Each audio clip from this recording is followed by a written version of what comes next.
Alright, welcome back everyone. We are now at 3-2, BEY-OH-BAYAB Bonanza, and this is the second stage of the Bright Savannah. And this stage has a really fun to execute strat right at the beginning. I would say that this is definitely the biggest reason why I enjoy bringing Cranky into the run in the beginning of this world, because there actually was for a while a small debate on whether or not Cranky was the fastest. Hello, come on. I want to finish this trick up real quick, and beautiful. Okay, so that is flower strats right there. And that is actually the biggest reason why we can say that Cranky is the fastest Kong to use between 3-1 and 3-2.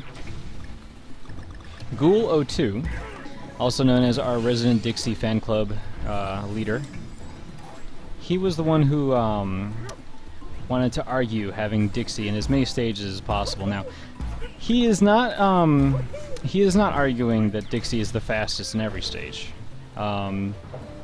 Ghoul was certainly, though, an advocate for keeping Dixie in stages if she could be faster.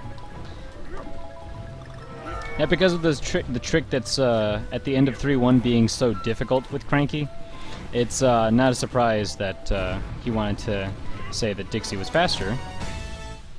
Mostly because Dixie can do that flutter, skip the last snake. And then in this stage, instead of doing that trick with the flower at the beginning, instead of having to drop down, she can just flutter right into the barrel, which skips a little bit of time right there. So the argument was that Dixie can save time in 3-1 and in 3-2, but Cranky technically can save that same time in 3-1, although it's not usually done in runs. And then in 3-2, he has that strat at the beginning. But more importantly, you want Cranky for the next stage, so you don't even get to do the flower, the little flutter to the last barrel.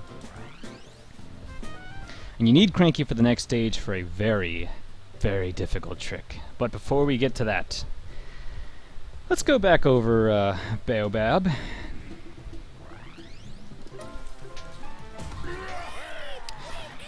So BEY-OH-BAYAB's a pretty easy stage. There's not really a lot of like cycles that you have to worry about. You want to make sure that you're starting with Cranky. For this strat anyway. And then flower strats involve a very interesting property that the game has with ledge clipping. So what I like to do first is I will row through that enemy, and then I will jump on the last banana bunch right there. And then for this section you literally, whatever you want, you know? Just make sure you get through. Now, if you want to know specifically how I get through that section right there, what I do is I'm bouncing off of the tuck onto the flower, off the flower onto the walrus dude, and then off of the walrus dude onto the bottom of that slope section. And I know that the first BEY-OH-BAYAB is going to drop, and I do a light enough pogo that I can bounce off the BEY-OH-BAYAB. Doing a full pogo off of the BEY-OH-BAYAB lands you just after that fluff onto the grassy patch, and then you can just, you don't bonk into the ceiling that's right in front of me. You land on the grassy patch so you can roll straight through it. And then you're doing a roll jump over this pit, past the first tuck, through the helmet tuck. You're trying to get rid of him real quick. And then remember, you're tapping left slightly as soon as you get to the plug. You're tapping left and then grab so that you can stop on the plug and grab it. Press jump a couple times to pull it quicker. And then here's the flower strat. So this flower right here, normally what you would have to do, these flowers swing left and right a lot, so they're a little tricky to stay on top of, which is why you want to be quick about your business. But normally what you would have to do, and this is what you would have to do with Dixie too. Dixie can flutter up there, or you can bounce off of an enemy to get up there. I just did a caneless bounce, as you saw, but you can pogo up here, and what you would want to do is you get up here, you jump up here, you roll to the left, and then you jump up here. That takes a little more time than just jumping up here. But you can't just jump through this flower. If you notice, you're actually coming up too short to land on this flower. Donkey Kong does not have enough height to land directly on this flower jumping through it. But from the side, he actually can. And the reason why is because of the ledge clip property, the ledge hop property. That little hoop, that right there is you have to be a little higher than this, but I can't really get it off that. As you saw, I was able to trigger it off of this lower one. But you're jumping only high enough that you'll make it. There you go, just like that. So that's the ledge hop right there. And what you're trying to do is you're trying to move to the left enough to trigger the ledge hop. So you want to bounce like right around the middle of the flower and then tap forward, and you'll just hop right up. No big problem. So remember, you're rolling here, pulling the plug, and then you're turning around on that same hop, and this is just to maximize your movement. You're doing a hop, pogo, pogo, jump, jump. And then from here, that hoots that's right in the middle, you can actually bounce off of him and reach the rightmost ledge. This is a little bit tricky. You want to make sure that you're landing on the rightmost side of the hoots, and if you're going through the stage very speedily, you're not being sloppy or making mistakes, he'll be around like halfway through his flutter arc. So he'll be right around there. That's where he'll be, and that's just high enough that you can do a full pogo and land on the ledge over there, and you'll be doing another ledge hop to get up there. But keep in mind, you want to be landing on the right side of the hoots. It's a little precise because you want to be on the right side of him, and you can jump over him, and you're trying to be quick, so he's not going to be at the top of his height. So you're not going to have a lot of room for error here. So let's try and get it right now. Wait till he comes up a little bit. And yeah, too low. So you got to be careful. Make sure that you practice that jump. It's a little tricky. You only get one shot at it. So if you do screw up, just make sure you climb your way back up here as quickly as possible, and then just jump up this way. Now, on this next section, I'm hoping that I didn't load the bird already, but normally when you're coming up to this part right here, there's a swooper duper coming down, and you can just jump and bounce on him. Let's see where he is. Yeah, perfect. So you just do a light hop. You'll do a full bounce off of him. Otherwise, if you're not sure of where he's going to be, just make sure you land on the first leafy platform right there. But doing a full pogo off of the swooper duper lands you on here. You can just roll straight through. You'll even get the O. There's a Durian coming up, or BEY-OH-BAYAB, so be careful. And then you want to make sure that you, they look like Durians to me. You want to make sure that you do a roll jump and land on this topmost platform right here with the Dixie barrel. Don't grab the Dixie barrel. You're going to roll straight off of it and do a full jump. You're going to do this twice in a row because you got right here, full jump, pogo, swooper duper lands into this barrel, full jump, pogo, and then you've cleared this giant section. So I like to do 2 pogos just because it's not really saving any frames because you can normally just roll over all of that, but I believe that skipping over inclines, rolling up or down surfaces, again, that's wasting time, zigzagging for no reason. You're trying to do straight lines as much as possible. So now, very importantly coming up, there's a bull coming up, and you want to try and keep roll speed or full speed momentum. So there's what I like to use my visual cue. There's some grass coming up, and right there. Now that I've rolled through all the grass, I will do it's like a medium jump, but you're trying to make sure you pogo off of the edge of this platform. Don't jump off this platform, so be very careful. Yeah, I would have jumped right off. I held A little too hard. But basically, if you do a full... Well, you know what? I'll show you. If you do a full pogo off of the... right there, a little bit further than that. I want to make sure I actually get it very comfortably. There we go.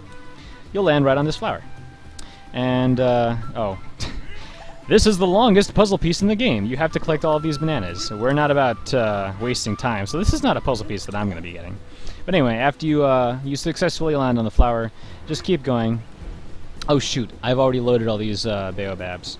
So there's a series of pogos that I like to do that ensures that you can climb up this section without having to carefully jump over these things. I will show you the areas where you need to be going for this.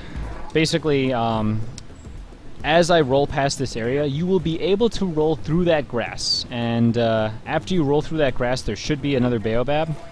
And you'll start your pogo series. Now you're going to do a full pogo off of one BEY-OH-BAYAB, another BEY-OH-BAYAB, a third BEY-OH-BAYAB, I believe, and that'll land you. You'll be flying over this area, and then after you've done your 3 full pogos, there's a small BEY-OH-BAYAB like that one right there. You want to do a light pogo so that you land on the BEY-OH-BAYAB, and then you'll do a light pogo off of that BEY-OH-BAYAB. So it's 2 light pogos after 3 hard pogos, and that'll land you just underneath this big one that's coming up, and you'll be able to roll straight through without taking any damage. So for this last section right here, you got to keep on the move. You want to make sure to do a roll jump immediately so you don't get caught there. Now, if you collect all these coins and bananas, you actually summon the last puzzle piece. which if you're looking for a world record, this is how you do it. You want to jump. Oh, I failed. So you try and pogo over that that puzzle piece as much as you can. NKB really likes to try and go for that in his runs. The record is 5. If you can jump over that puzzle piece without collecting it more than 5 times, you've got yourself a world record, my friends. So, BEY-OH-BAYAB's a pretty fun stage. Nothing really crazy going on. Just make sure you nail flower strats. That'll save you the most time on this stage. Otherwise, don't die, don't take damage, and more importantly, do not lose Cranky. You need him. And he needs you. So, go through it one more time. Now here's some sad news. I unfortunately cannot show you flower strats with time attack, because flower strats relies on you having Cranky to start with. So, oh, darn it. Whatever, I'll just pick up Cranky normally. So normally, you can't do flower strats in this stage without having Cranky at the start. A little bit of a downside, but should be able to show off the rest of the strats.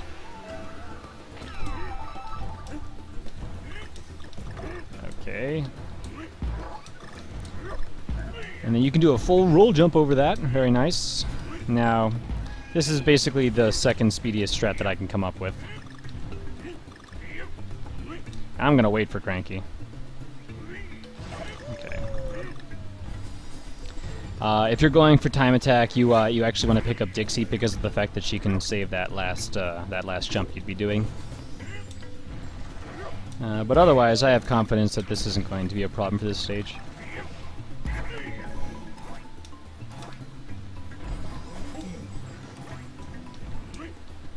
Quick pair of roll jumps and you're good. So, this is always the same. Pogo, pogo, pogo. Light pogo, and oof. I did get ledge clipped a couple times off of those pogos there. A little weird, but sometimes it can happen even on objects like that. But normally you won't get hit there, so don't worry about it. Just make sure you do those pogos and you'll be just fine. And you can't really speed this up. That's why you do anything you can to have fun with your free time there. Okay. Super easy stage.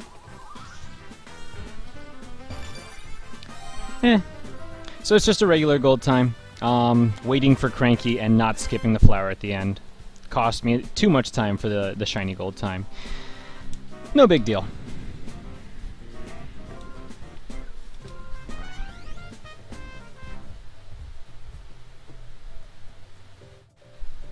Alright, so thank you for watching this guide. I hope that it helps you out in this stage. Do remember, the first time I went through it was a pretty solid example of how you should go through the stage when you start with a partner. So do make sure that you watch that and practice it a few times yourself. Flower Strat is very fun to execute. And then next time, we are doing Frantic Fields. Not only is this stage one of the more challenging stages in the run, but it has certainly one of the most difficult tricks that saves you quite a bit of time. I am very excited, and I can't wait to see you there. Take it easy.